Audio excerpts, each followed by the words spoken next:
État de l'être, état angélique, état humain, état primordial, état de rêve, état de sommeil, état de veille. La doctrine des états multiples de l'être, que l'on retrouve sous la plume de René Guénon dans toutes ses études théoriques, qu'elle touche aussi bien le symbolisme, la métaphysique ou le problème des traditions, occupe cette place fondamentale dans son œuvre de par son caractère véritablement axial au sein de la compréhension de la structure hiérarchique et archétypale de la manifestation. Cette approche lumineuse d'une question qui, jusqu'à Guénon, resta extrêmement et étroitement fermée de par sa complexité, trouvera en lui un interprète incomparable et de premier ordre jusqu'à ce jour. Tout d'abord, en introduction à son ouvrage sur les états multiples de l'être, Guénon voulut préalablement montrer d'une manière très nette et première que l'état humain n'occupait pas un rang privilégié dans l'ensemble de l'existence universelle et qu'il ne se distinguait pas métaphysiquement par rapport aux autres états par la possession d'une prérogative quelconque. Cette relativisation du statut de l'homme, ou du moins cette remise à la place qui lui revient réellement, représente en fait un stade préliminaire important avant toute tentative d'approfondissement de la science sacrée. En effet, il importe de bien voir, comme l'écrit René Guénon, que la réalisation de l'être total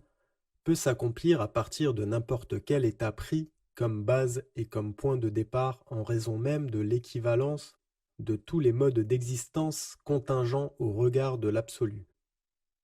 En premier lieu, on aura soin d'être attentif au fait que Guénon considère qu'il est impératif de remonter préalablement, lorsque l'on veut aborder la doctrine des états de l'être, jusqu'à la notion la plus primordiale de toutes, celle de l'infini métaphysique, envisagée dans ses rapports avec la possibilité universelle. C'est pourquoi l'examen de cette question des états de l'être doit toujours être référé à la notion première d'infini, notion qui englobe toutes les possibilités de l'être et du non-être. Mais puisqu'il est nécessaire d'envisager les états dans leur ensemble, soulignons qu'il est certain qu'il existe une hiérarchie des états de l'être au sein même de la condition humaine, bien évidemment, mais aussi dans les états infrahumains et suprahumains. Ceci nous montre que l'on ne peut borner la question métaphysique de l'existence de l'être à un seul état, c'est-à-dire le plus souvent et de façon étroitement anthropomorphique à l'individualité humaine. Dans le cas par exemple des hiérarchies spirituelles, les anges sont tout à fait représentatifs d'un état suprahumain à propos duquel René Guénon affirme que presque tout ce qui peut en être dit théologiquement peut également être dit métaphysiquement des états supérieurs de l'être. Le terme de hiérarchie spirituelle représente donc l'ensemble des états de l'être supérieur à l'homme, et plus particulièrement, précise Guénon, les états informels supra-individuels qui peuvent être obtenus à partir de l'état humain, et ce dès ici-bas,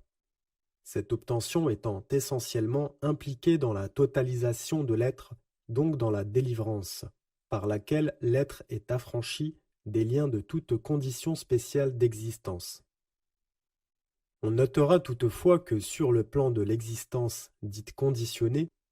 l'état de rêve, l'état de sommeil ou l'état de veille, en tant qu'état, représente des formes particulières de l'être ou des possibilités d'atma, ce qui explique que les conditions de l'être ne soient en réalité que des conditions d'atma lui-même. On considère que l'état de veille est représentatif de la manifestation grossière et l'état de rêve de la manifestation subtile, le sommeil profond étant un état causal et informel selon Guénon. Celui-ci indique que l'on peut rajouter deux autres états à ces trois premiers, à savoir la mort et l'évanouissement extatique. Cependant, ces deux derniers états ne font pas l'objet d'une énumération spécifique car ils ne se distinguent que très peu du sommeil profond qui est un état extra-individuel où l'être rentre dans la non-manifestation ou tout au moins dans l'informel. L'âme vivante, écrit encore Guénon, se retirant au sein de l'esprit universel par la voie qui conduit au centre même de l'être, là où est le séjour de Brahma. Enfin, on aura soin de bien noter que l'objectif même de l'individualité, dans la mesure où elle se destine à l'union avec l'absolu, doit impérativement entreprendre un cheminement vers l'état primordial. En effet, le retour à l'état primordial est un passage obligatoire au sein de la voie qui conduit à l'union, car c'est uniquement à partir de cet état, écrit Guénon, qu'il est possible de franchir les limites de l'individualité humaine pour s'élever aux états supérieurs. Cet état est une sorte de plénitude harmonique comparable au vide taoïste, une plénitude absolue que seule cette restauration de l'état primordial permet d'obtenir de par la réalisation de l'ultime union avec l'identité suprême, union réalisée par celui qui, vivant, est parvenu à la délivrance.